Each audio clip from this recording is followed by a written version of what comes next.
al Evangelio poniéndonos de pie y cantando la aleluya.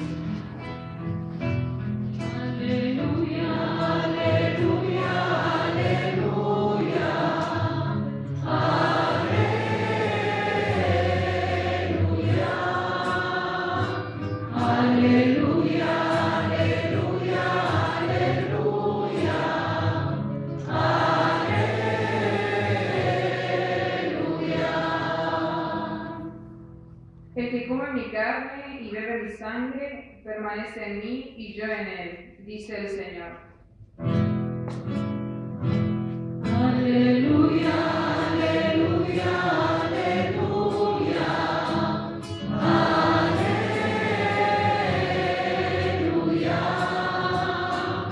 aleluya, aleluya, aleluya, aleluya.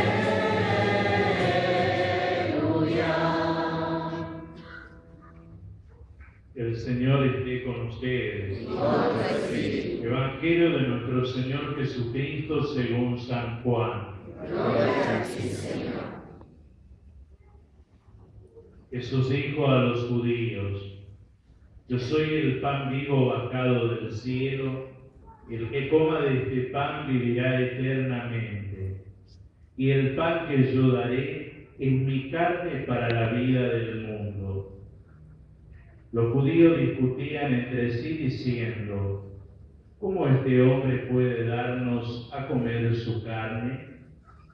Jesús le respondió: Les aseguro que si no comen la carne del Hijo del Hombre y no beben su sangre, no tendrán vida en ustedes.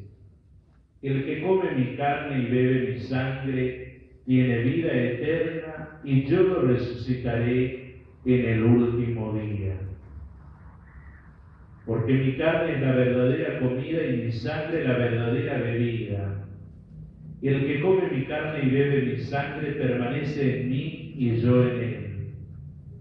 Así como yo he sido enviado por el Padre que tiene vida, vivo por el Padre. De la misma manera el que me come vivirá por mí. Este es el pan bajado del cielo, no como el que comieron sus padres y murieron. El que coma de este pan vivirá eternamente. Jesús enseñaba todo esto en la sinagoga de Capernaum. Palabra del Señor. Gloria a ti, Señor Jesús.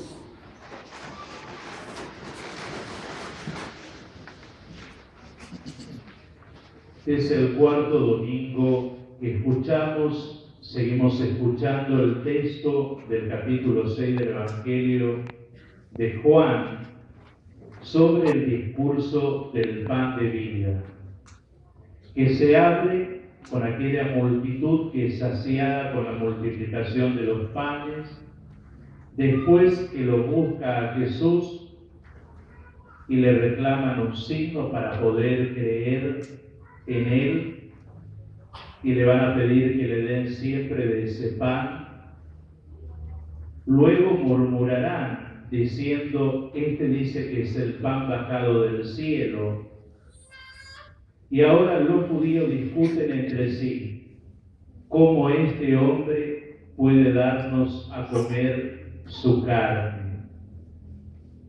Aquí es el punto central donde ya hay una referencia directa entre el pan que él da con su carne y la sangre que derrama con la que da de beber.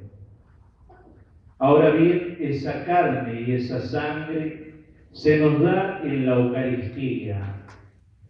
Y si bien no siempre comulgamos bajo las dos especies, recordemos que Cristo está todo entero, tanto en el pan como está todo entero en su sangre, en el cáliz. Pero también comer la carne del Hijo del Hombre y beber su sangre implica llevar en nosotros la vida eterna. implica llevar ese principio de identificación y configuración con Cristo para la resurrección en el último día. Implica alimentar la propia existencia, es decir, la misma fe, la esperanza y la caridad. Si estas virtudes esenciales para la vida del cristiano no la alimentamos en la mesa que el Padre nos prepara, en la que nos sirve la carne del Hijo y nos da de beber su sangre, es una fe, una esperanza y una caridad frágil, débil y, por qué no decirla, estéril, que no da fruto. Por eso, de cara a Cristo, cada uno en su conciencia deberá examinarse hasta qué punto obra justamente como sabio o se comporta como necio. El necio es aquel que, sabiendo, como dice Pablo, no tengan la conducta de los necios. El necio es aquel que sabe lo que tiene que hacer y, teniendo claro y sabiendo lo que tiene que hacer, hace lo contrario.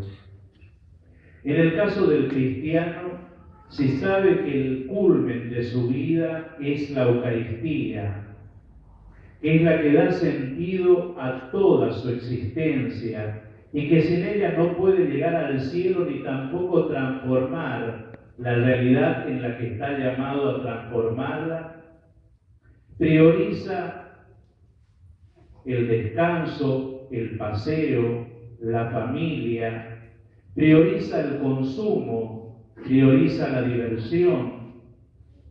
Quiere decir que se está comportando como necio, porque antepone al lugar de Dios lo que Dios ha ordenado en su propio lugar. Por eso, por algo, los mandamientos comienzan: honrarás al Señor tu Dios, a Él rendirá culto. Cuando el hombre va desplazando el orden de los mandamientos y de la bienaventuranza, también de a poco se van desplazando los valores y van entrando otros que no se pueden sostener por sí mismos. En el primer libro, en la primera lectura del libro de los Proverbios, es la perfecta imagen de lo que es la casa de Dios justamente. En ella se nos presenta la sabiduría como una dama, un aspecto femenino. Se puede decir que es el rostro femenino de Dios en la Escritura y que tiene su inspiración en el libro del profeta Isaías. Dice: edificó su casa y talló sus 7 columnas. Esas 7 columnas están indicando que esa casa no es una casa cualquiera, porque sabemos que el número 7 siempre en la Escritura es plenitud y totalidad de los bienes. Es la casa donde encontramos todos y cada uno de aquellos bienes que hacen a nuestra salvación. También se va a inspirar en el libro del profeta Isaías, en aquella figura cuando dice que Dios en la montaña santa prepara el mejor banquete y sirve el mejor vino. Dice: inmoló sus víctimas y mezcló su vino y preparó su mesa. Obviamente que esto es una figura de lo que hace Dios en cada Eucaristía, cada domingo, cuando nos reunimos.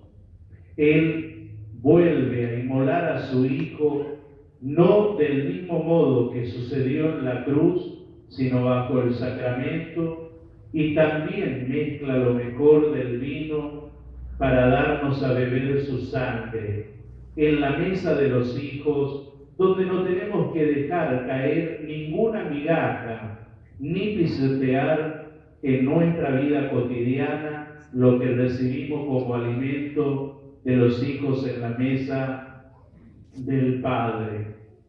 Va a decir que ella envió a sus servidores, está hablando de los profetas, está hablando también del ministerio que cada uno recibió en el bautismo y que tiene que salir a la encrucijada de la vida a invitar a hombre y a mujer a acercarse al banquete donde está la plenitud de la vida.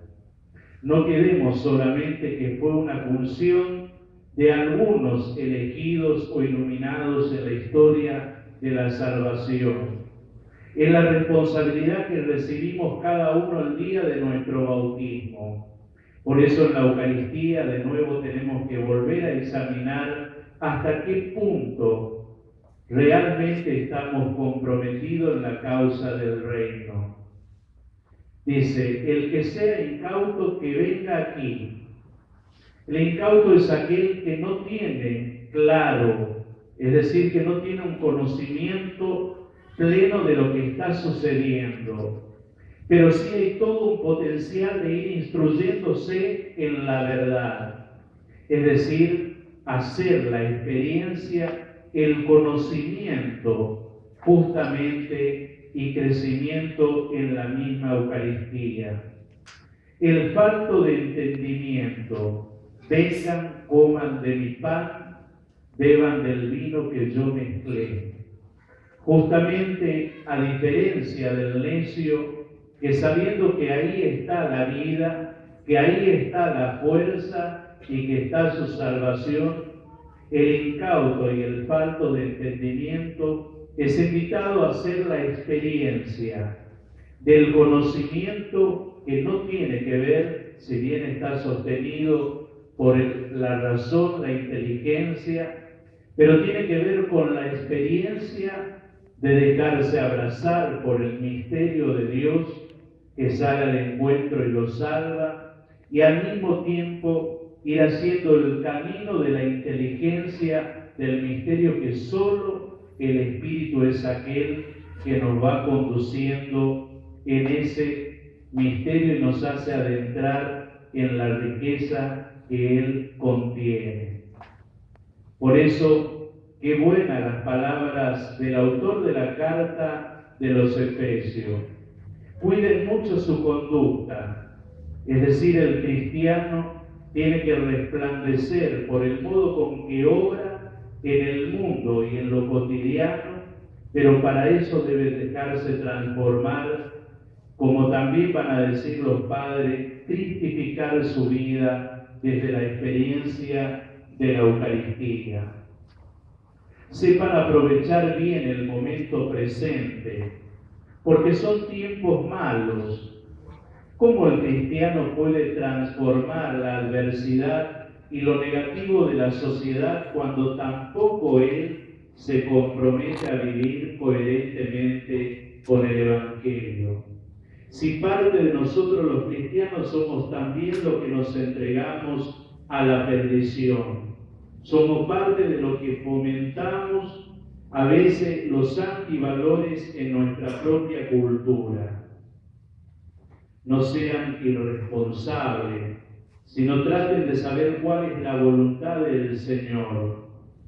Quien ha decidido seguir al Señor, que se examine a sí mismo, que poniendo su mano en el arado no mire atrás, y no solo se refiere a la vida consagrada, sino todo aquel que ha sido bautizado y está consagrado por Él.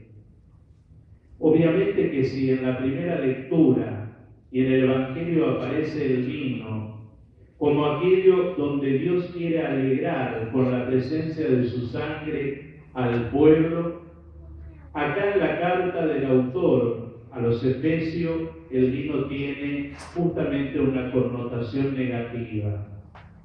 Porque justamente el vino es aquel que lleva a la perdición.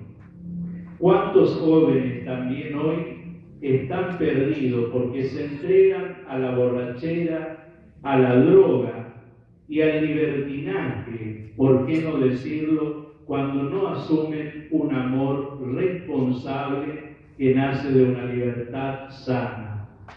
Pero muchas veces somos los grandes lo que permitimos y después tarde nos lamentamos.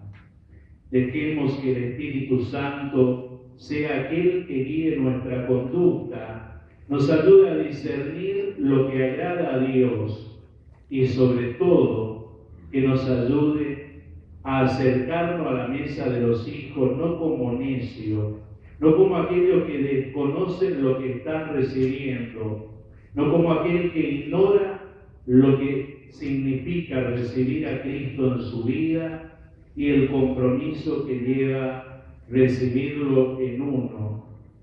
Imagínense cuántos hermanos nuestros sufren por no poder recibir la presencia de Cristo o porque tienen un impedimento, porque tienen alguna dificultad. Y nosotros, que muchas veces tenemos toda la posibilidad, nos damos el gusto de tomarlo o de dejarlo.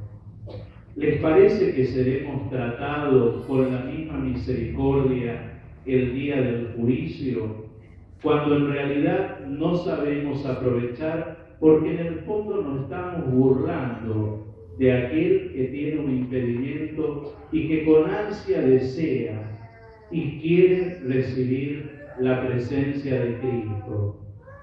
Muchas veces nosotros somos esos fariseos como comunidad que nos creemos dueños de la salvación, pero no entramos nosotros ni tampoco dejamos que los demás entren y se acerquen a la mesa del Señor.